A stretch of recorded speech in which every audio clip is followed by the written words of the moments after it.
Me llamo Ian y esto es mi primer día en el primer grado.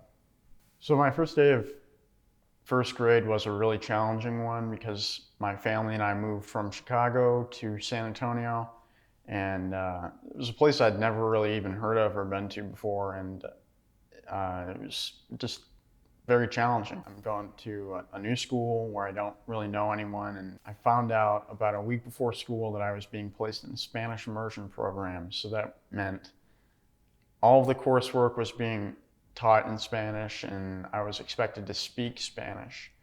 And I really had no real knowledge of this prior to beginning school. I think my parents might have mentioned it once, but for the most part, I really didn't know what I was getting into. And so I ended up going to school on the first day, don't know a single person there, and there's just Spanish writing on the walls, and it's really overwhelming. I was totally confused and just kind of frustrated that I was being thrown into this new setting. To make things worse, our teacher was just this really scary woman, and she had these really high expectations for us in the first grade to learn Spanish and to pick it up fast and to really just get good at it and keep practicing it, which I would say paid off in the end, but it was just very stressful. And the whole day was pretty challenging, having to learn the Spanish alphabet and the writing and all the different grammar rules.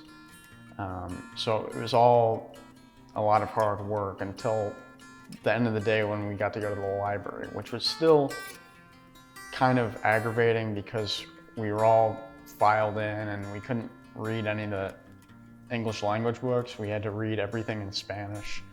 So even if, I wanted to read Harry Potter, I'd have to read Harry Potter in Spanish. And that was just, it was so aggravating. And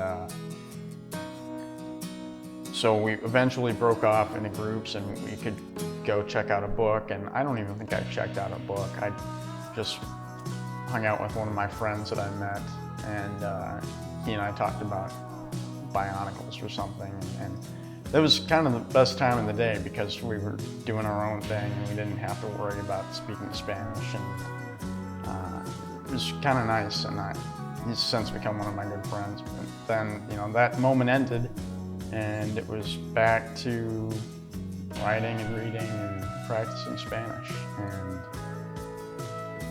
luckily that was towards the end of the day, but I just remember leaving that school on the first day just feeling like totally caught off guard and mortified that I'm now having to spend my whole first grade speaking Spanish. And it was a really challenging year as a whole. It ultimately paid off in the end, because I now know how to speak pretty good Spanish.